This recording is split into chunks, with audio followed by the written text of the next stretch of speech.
Hello ಎಲ್ಲರಿಗೂ, ನೋಡ್ತಾ ಇದ್ದೀರಲ್ಲ, ತುಂಬ ಹೆಲ್ತಿಯಾಗಿರೋ ವೆಜಿಟೇಬಲ್ ರೆಸಿಪಿ ಇವತ್ತು ನಾನು ತೋರಿಸ್ತಾ ಇದ್ದೀನಿ. ತುಂಬ ಚೆನ್ನಾಗಿರುತ್ತೆ. ನೀವು ಈ ರೆಸಿಪಿ ಮಾಡಿ ನೋಡಿ. ವೆಜಿಟೇಬಲ್ ಬುರ್ಜಿ ಹೇಗೆ ಮಾಡೋದು ಅಂತ ನೋಡೋಣ ಬನ್ನಿ. Welcome to Hema's hobbies and kitchen.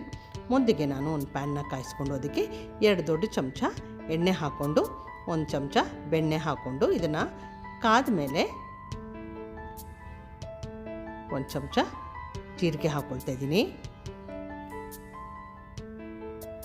ಆಮೇಲೆ 1 ಕಪ್ಪಷ್ಟು ಸಣ್ಣಗೆ ಕಟ್ ಮಾಡಿರೋ ಈರುಳ್ಳಿ ಹಾಕ್ಕೊಂಡು ಇದನ್ನು ಈರುಳ್ಳಿ ಹಸಿ ವಾಸನೆವರೆಗೂ ಚೆನ್ನಾಗಿ ಇದರಲ್ಲೇ ಬೇಯಿಸ್ಕೋಬೇಕು.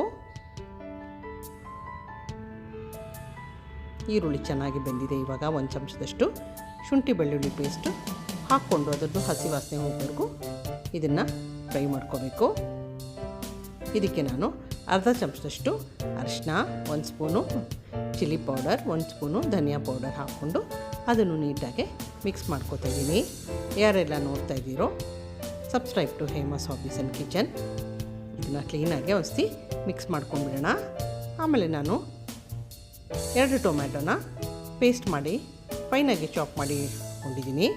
ನೀವು ಬೇಕಾದ್ರೆ ಪೇಸ್ಟು ಹಾಕ್ಕೋಬೋದು. ಅದು ಅರ್ಧ ಕಪ್ಪಷ್ಟು ಆಗಿದೆ ಟೊಮ್ಯಾಟೊ ಪೇಸ್ಟು. ಇದನ್ನು ಮಿಕ್ಸ್ ಮಾಡ್ಕೊಂಡ್ಮೇಲೆ 1 ಸ್ಪೂನಷ್ಟು ಉಪ್ಪು ಹಾಕ್ಕೊಂಡಿತಾ ಇದ್ದೀನಿ. ರುಚಿಗೆ ತಕ್ಕಷ್ಟು ಉಪ್ಪು. ಇದನ್ನು ಒಂದ್ಸತಿ ಕ್ಲೀನಾಗಿ ಮಿಕ್ಸ್ ಮಾಡ್ಕೊಂಡ್ಬಿಡೋಣ. ನಾನು ಚಾಪರಲ್ಲಿ ಕ್ಯಾರೆಟು, ಬೀನ್ಸು ಮತ್ತು ಬಟಾಣಿ ಹಾಕ್ಕೊಂಡು ಅದನ್ನು ಫೈನಾಗಿ ಚಾಪ್ ಮಾಡ್ಕೊಂಡಿದ್ದೀನಿ. ಬುರ್ಜಿ ಅಲ್ವಾ, ನೀಟಾಗಿ ಇದು ಚಾಪ್ ಆಗಬೇಕು. ಆವಾಗ ತುಂಬ ಹೊಂದ್ಕೊಂಡು ತುಂಬ ಚೆನ್ನಾಗಾಗುತ್ತೆ.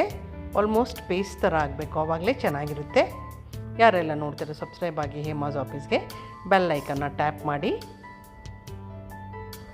ಇದೆಲ್ಲ ಚೆನ್ನಾಗಿ ಹೊಂದ್ಕೊಂಡ್ಮೇಲೆ ಇದಕ್ಕೆ ನಾನು ತರಕಾರಿ ಬೇಯೋಕ್ಕೋಸ್ಕರ ಒಂದು ಅರ್ಧ ಕಪ್ಪಷ್ಟು ನೀರು ಹಾಕ್ಕೊಂಡು ಇದ್ರ ಜೊತೆ ಮಿಕ್ಸ್ ಮಾಡ್ಕೊತಾ ಇದ್ದೀನಿ.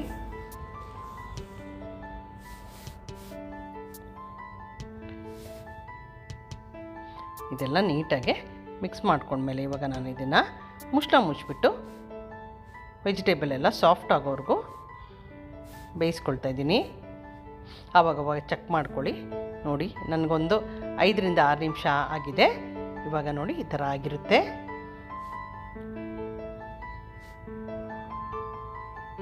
ಇವಾಗ ನಾನು ಇದಕ್ಕೆ ಒಂದು ಅರ್ಧ ಚಮಚದಷ್ಟು ಗರಂ ಮಸಾಲ ಪೌಡರ್ ಹಾಕ್ಕೊಂಡಿದ್ದೀನಿ. ಅಥವಾ ನಿಮ್ಮ ಹತ್ರ ಪಾವ್ ಭಾಜಿ ಮಸಾಲ ಇದ್ದರೂ ಇದಕ್ಕೆ ತುಂಬ ಚೆನ್ನಾಗಿ ಹೊಂದ್ಕೊಳ್ಳುತ್ತೆ, ಅದು ಬೇಕಾದ್ರೆ ಹಾಕ್ಕೊಬೋದು.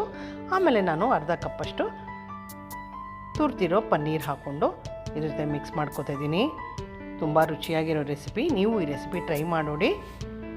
ಚಪಾತಿ ಮೇಲೆ, ರೈಸ್ ಮೇಲೆ, ಎಲ್ಲದ್ರ ಮೇಲೂ ತುಂಬ ಚೆನ್ನಾಗಾಗುತ್ತೆ ಈ ರೆಸಿಪಿ. ಇವಾಗ ನೋಡಿ ನಾನು ಕೊನೆಗೆ ಕೊತ್ತಂಬರಿ ಸೊಪ್ಪು ಹಾಕ್ಕೊಂಡು ಫಿನಿಷ್ ಮಾಡ್ಕೊತಾ ಇದ್ದೀನಿ. ನೋಡ್ತಾ ಇರೋರಿಗೆ ಇಷ್ಟ ಆಗಿದ್ರೆ ಲೈಕ್ ಮಾಡಿ, ಕಾಮೆಂಟ್ ಮಾಡಿ, ಶೇರ್ ಮಾಡಿ. ಮತ್ತು ನೀಟಾಗಿ ಇದನ್ನು ಮಿಕ್ಸ್ ಮಾಡ್ಕೊಂಡ್ಮೇಲೆ ಬಿಸಿ ಬಿಸಿ ಸರ್ವ್ ಮಾಡೋಣ. ಇವಾಗ ನೋಡಿ, ಅದ್ರ ಮೇಲೆ ಒಂದು ಸ್ವಲ್ಪ ಪನ್ನೀರ್ ಹಾಕಿ ಕೊತ್ತಂಬರಿ ಸೊಪ್ಪು ಹಾಕ್ಬಿಟ್ಟು ಕೊಟ್ಬಿಟ್ರೆ ಯಾರೂ ಬೇಡ ಅನ್ನಲ್ಲ. Thank you for watching.